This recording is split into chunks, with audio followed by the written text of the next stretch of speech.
ओम श्री शक्ति नमः। ओम श्री शक्ति नमः। ओम श्री शक्ति नमः। ओम श्री शक्ति नमः। अठ चतुर्थो अध्यायम। व्यास द्वारा जन्मेजय को माया की प्रबलता समझाना। राजा बोले, हे माँ पाक, इस आख्यान को सुनकर मैं बड़े आश्चर्य में पड़ गया। हे माँ मठे, ये संसार पाप का मूर्त रूप है। इसके बंधन से मनुष्य किस प्रकार मुक्त हो सकता है? जब तीनों लोगों का वैभव पास रखते हुए भी कश्यप मुनि की संतान इंद्र ने ऐसा पाप कर्म कर डाला, तब कौन मनुष्य पाप नहीं कर सकता? अद्भुत शपथ लेकर सेवा के बहाने माता के गर्भ में प्रविष्ट होकर बालक की हत्या करना तो बड़ा भयानक पाप है। सबके शासक, धर्म के रक्षक और तीनों लोगों के स्वामी इंद्र ने जब ऐसा निंदित कर्म कर डाला, तब फिर दूसरा कौन नहीं करेगा? हे जगत गुरु, मेरे पितामह लोगों ने भी कुरुक्षेत्र के संग्राम में ऐसा ही विस्मयकारी दारुण और निंदित कर्म किया था। भीष्म, द्रोण, कृपाचार्य, कर्ण तथा धर्म के अंश युधिष्ठिर, इन सभी ने भगवान श्री कृष्ण की प्रेरणा से धर्म विरुद्ध कर्म किया था। संसार की असारता जानते हुए भी उन प्रतिभाशाली तथा देवान से उत्पन्न धर्मपरायण पांडवों ने भी ऐसा घृत कर्म क्यों किया? हे दिविजेंद्र, यदि ऐसी बात है तो धर्म पर किसकी आस्था होगी और धर्म के विषय में सैद्धांतिक प्रमाण ही क्या रह जाएगा? यह वृतांत सुनकर तो मेरा मन संचल से उठा है। यद्यपि आप वचनों के प्रमाण माने तो फिर कौन पुरुष आप हैं? विषयासक्त मनुष्यों में राग आ ही जाता है और अपना स्वार्थ भंग होने पर उसमें निसंदेह राग द्वेष की बलता हो जाती है। द्वेष के कारण अपनी स्वार्थ सिद्धि के लिए असत्य भाषण करना पड़ता है। ब्रह्मज्ञानी और सत्वगुण के मूर्त स्वरूप भगवान श्री कृष्ण ने भी जरासंध के वध के लिए सर से ब्राह्मण का वेश धारण किया था। जब सत्वमूर्ति भी इस प्रकार के होते हैं, तब किस आपद पुरुष को प्रमाण माना जाए? उसी प्रकार राजसूय यज्ञ के अवसर पर अर्जुन ने भी वैसा ही कर्म किया था। जिस यज्ञ में अशांति का वातावरण रहा, उस यज्ञ को किस श्रेणी का यज्ञ कहा जाए? वह यज्ञ परलोक में ब्रह्म पद की प्राप्ति के लिए किया गया था, अथवा सूर्य पाने के लिए किया गया था, या अन्य किसी कार्य की सिद्धि के लिए किया गया था? श्रुति का यह वचन है कि धर्म का प्रथम चरण सत्य, दूसरा चरण पवित्रता, तीसरा चरण दया तथा चतुर्थ चरण दान। पुराण बेटा भी यही कहते हैं। इन चारों के बिना परम आदर्श धर्म कैसे टिक सकता है? तब मेरे पूर्वजों के द्वारा किया गया वह धर्महीन यज्ञ कर्म उत्तम फल देने वाला कैसे हो सकता था? इससे तो यही प्रतीत होता है कि उस समय किसी का भी कहीं भी धर्म में अटल विश्वास नहीं था। जगत प्रभु भगवान विष्णु ने भी चलने हेतु वामन का रूप धारण किया था, जिन्होंने वामन रूप से राजा बलि को ठग लिया था। महाराज बलि 100 यज्ञों का अनुष्ठान करने वाले, वेदों की आज्ञा का पालन करने वाले, धर्मात्मा, दानी, सत्यवादी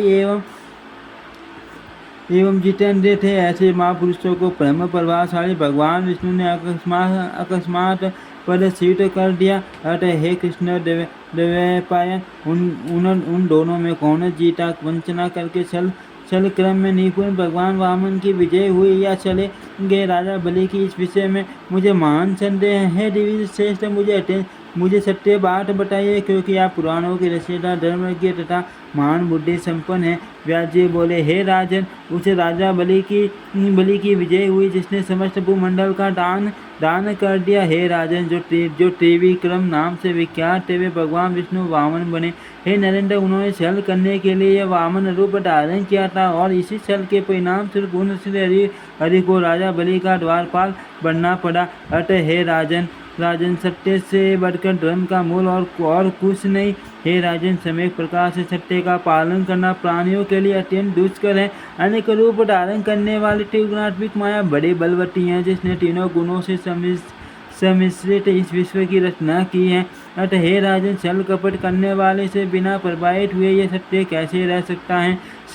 सत्व, रज और तम, इन्हीं तीनों गुणों से मेल से संसार का प्रादुर्भाव हुआ है। यही सृष्टि का सनातन नियम है। केवल अनासक प्रतिग्रह शून्य, राग रहित और तृष्णा वान प्रश्न तथा मुनिजन अवश्य सत्यप्रायण होते हैं, किंतु वैसे लोग केवल दृष्टांत दिखाने के लिए ही बनाए गए हैं। हे राजन, उनके अतिरिक्त सब कुछ सत्व रज एवं तम इन तीनों गुणों से तो ओतप्रोत है। हे नरपश्रेष्ठ, पुराणों, वेदों, धर्मशास्त्रों, वेदांगों और सगुण प्राणियों द्वारा रचित ग्रंथों में भी कहीं कहीं एक वाक्यता नहीं मिलती। सगुण प्राणी सगुण कार्य करता है, निर्गुण से सगुण कार्य नहीं हो सकता, क्योंकि वे सभी गुण मिश्रित है, वे पृथक नहीं रहते। इसी कारण किसी की भी बुद्धि सत्य तथा सनातन धर्म में टिक नहीं पाती। हे महाराज, संसार की सृष्टि के समय माया से मोहित मनुष्य की इंद्रियां अत्यंत संचल हो जाती है और उनमें आसक्त मन उन गुणों से प्रेरित होकर विविध प्रकार के भाव प्रकट करने लगता है। हे राजन, ब्रह्मा से लेकर तन पर्यंत स्थावर जंगम सभी प्राणी माया के वशीभूत रहते हैं और वह माया उनके साथ क्रीड़ा करती रहती है। यह माया सभी को मोह में डाल देती है और जगत में निरंतर विकार उत्पन्न क्या करती है। हे राजन, सर्वप्रथम अपना कार्य सिद्ध करने के लिए मनुष्य सत्य का सहारा लेता है। उस समय इंद्रियों के विषयों का चिंतन करते हुए जब मनुष्य अपना अभिष्ट नहीं पाता तो वह उसके लिए छल करने लगता है। इस प्रकार छल के कारण वह पाप में परिणत हो जाता है। काम, क्रोध और लोभ मनुष्य के सबसे बड़े शत्रु हैं। इनके वश में होने के कारण प्राणी कर्तव्य अकर्तव्य को नहीं जान पाते। ऐश्वर्य बढ़ जाने पर अहंकार और भी बढ़ जाता है। अहंकार से मोह उत्पन्न होता है और मोह से विनाश हो जाता है। मोह के कारण मनुष्य के मन में अनेक प्रकार के संकल्प विकल्प होने लगते हैं। उस समय मन में ईर्ष्या, असूया तथा द्वेष उत्पन्न हो जाते हैं। प्राणियों के हृदय में आशा, तृष्णा, दीनता, दंभ और अधार्मिक बुद्धि ये सब उत्पन्न हो जाते हैं। ये भावनाएं प्राणियों में मोह से ही उत्पन्न होती है।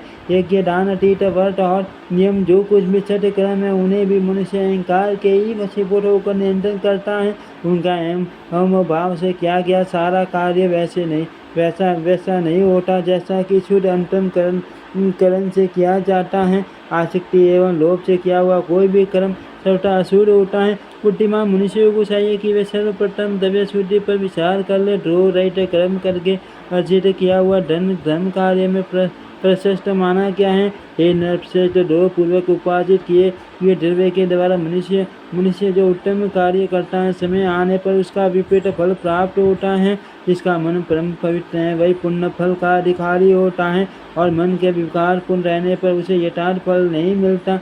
जब कर्म करने वाले तत्विक, आचार्य आदि लोगों का चित्त शुद्ध रहता है तभी पुण्य फल प्राप्त होता है। यदि देश, काल, क्रिया, द्रव्य, कर्ता और मंत्र इन सब की शुद्धता रहती है तभी कर्मों का पूरा फल प्राप्त होता है। जो मनुष्य शत्रुनाश तथा अपनी अभिवृद्धि के उद्देश्य से पुण्य कर्म करता है तो उसे भी वैसा ही विपरीत फल मिलता है। स्वार्थ में लिप्त मनुष्य शुभ का ज्ञान नहीं रख पाता और देवाधीन होकर सदा पाप ही क्या करता है, पुण्य नहीं। प्रजापति ब्रह्मा से ही देवता उत्पन्न हुए हैं और उन्हीं से असुरों की उत्पत्ति हुई है। वे सबके सब स्वार्थ में लिप्त होकर एक दूसरे के विरुद्ध काम करते हैं। वेदों में कहा गया है कि सत्वगुण से सभी देवता, रजोगुण से मनुष्य तथा तमोगुण से पशु पक्षी आदि तीर्थ योनियों के जीव उत्पन्न होते हैं। अतः सब जब सत्वगुण से उत्पन्न देवताओं में भी निरंतर आपस में वैरभाव रहता है तब पशु पक्षियों में परस्पर जाति वैर उत्पन्न होने में क्या आश्चर्य है। आश्चर्य देवता भी सदा द्रोह में तत्पर रहते हैं और तपस्या में विघ्न डाला करते हैं। हे नर, वे सदा असंतुष्ट रहते हुए द्वेष परायण होकर आपस में विरोध भाव रखते हैं। अतः हे राजन, जब ये संसार अहंकार से उत्पन्न हुआ है तब वह राग द्वेषहीन हो ही कैसे सकता है। इति श्रीमद्देवी भागवते महापुराणे अष्टादश शास्त्रायां संहितायां चतुर्स्कन्धे अधम जगतम स्थिति वर्णम नाम चतुर्थोऽध्यायः। ओम श्री शक्ति नमः। ओम श्री शक्ति नमः। ओम श्री शक्ति नमः। ओम श्री शक्ति नमः।